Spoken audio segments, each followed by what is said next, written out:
kita rindu sosok B.J. Habibie. B.J. Habibie adalah presiden ketiga yang diakui, tapi beliau dilengsarkan karena kejujurannya.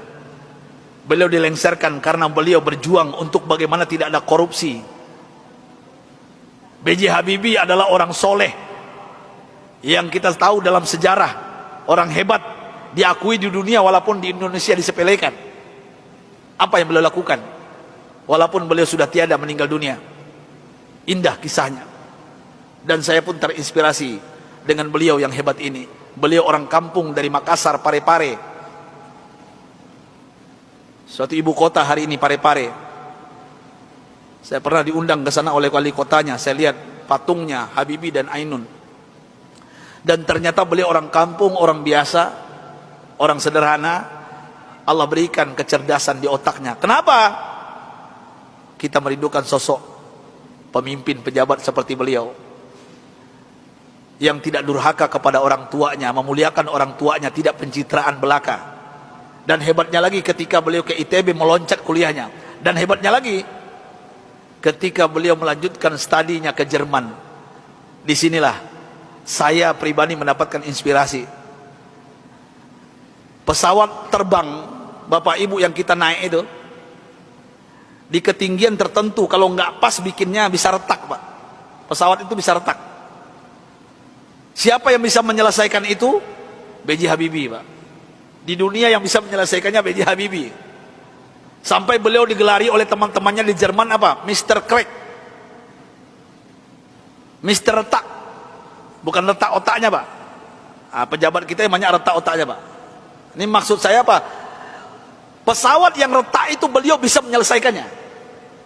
Ini kehebatan Habibie yang mungkin dilupakan oleh bangsa ini. Tapi ada yang lucu, aneh bin ajaib, ternyata beliau bukan orang tercerdas di dunia. Sampai beliau di Jerman, apa yang terjadi? Beliau tidak pernah ranking 1, ranking 2. Beliau ranking 3. Sampai beliau cemburu kepada 2 orang yang ranking 1, ranking 2, dan ini orang Yahudi, Pak. Orang kafir, laki dan perempuan. Saking herannya beliau, padahal beliau apa yang beliau isi itu benar semuanya. Tapi saking penasarannya, bertanya kepada Yahudi 2 ini. Apa kata beliau? Aku mau tanya kepada kalian berdua, apa rahasianya sampai kalian hebat di dunia, ranking 1, ranking 2? Saya kenapa tetap ranking 3? Apa jawaban Yahudi 2 ini, laki dan perempuan ini? Oh, Rudi.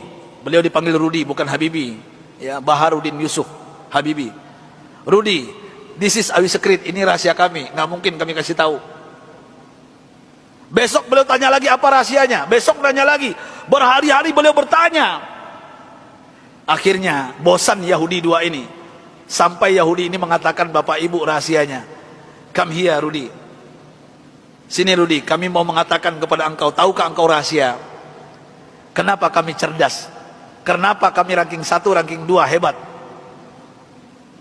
Apa jawabannya? Ini yang membuat B.J. Habibie malu dan meneteskan air mata. Pahlawan yang hebat ini, ketika Yahudi ini mengatakan, kami di sepertiga malam terakhir, jam 3 bahasa kita di Jakarta, bangun. Setelah itu kami mandi. Setelah mandi kami pakai baju yang wangi. Setelah itu kami ambil Al-Quran. Kami baca Al-Quran. Kaget B.J. Habibie. You read Al-Quran? Yes. Kalian kan kafir Yahudi, kenapa baca Al-Quran? Kami yakin dengan Al-Quran. Walaupun kami tidak mempercayai Al-Quran, mempercayai Islam, tapi kami yakin dengan Al-Quran. Heran B.J. Habibie, orang kafir Yahudi yang juara 1, juara 2 di Jerman ini, setiap jam 3 pagi mandi, pakai minyak wangi, baca Quran. Apa jawaban mereka? Kami baca Quran. Tahukah engkau Rudi, setelah kami baca Al-Quran, saraf kami ini rileks, otak kami cerdas, metabolisme tubuh kami dahsyat, imun. Nah ini bapak-bapak, ibu-ibu yang takut dengan corona, ini bukan saya yang ngomong, ini orang kafir yang ngomong ini. Ya. Imunitas kami naik tinggi. Kenapa? Al-Quran. Al-Quran kami baca. Sampai B.J. Habibie nggak yakin, nggak percaya. Apa kata Yahudi berdua ini Bapak Ibu? Kalau kalian nggak yakin, silakan. Surah apa? Kami baca. Ternyata Yahudi berdua ini hafal Quran, Pak. Apa saat itu jawaban B.J. Habibie? Thank you very much, my brother, my sister. Beliau pulang ke kosannya, ke kontrakannya. Sampai di kosan di kontrakan beliau sujud menangis. Rasanya tertampar wajah beliau, malu beliau, padahal beliau beragama Islam, orang kafir. Jam 3 bangun mandi baca Quran.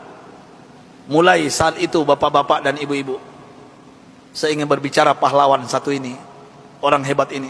Mulai saat itu mendengarkan rahasia dari Yahudi yang dua ini, apa yang beliau lakukan? Jam 3 pagi beliau bangun, beliau mandi, beliau pakai baju yang rapi, beliau pakai wangi-wangian, beliau sholat tahajud 8 rakaat, witir 3:11 setiap hari. Setelah itu beliau baca Al-Quran sampai menjelang subuh. Kalau orang kafir tadi nggak sholat karena bukan Islam, langsung baca Quran. Dan apa yang terjadi keajaiban, Bapak Ibu yang dimuliakan Allah Subhanahu wa taala, Allahu Akbar. Keajaiban ini terjadi.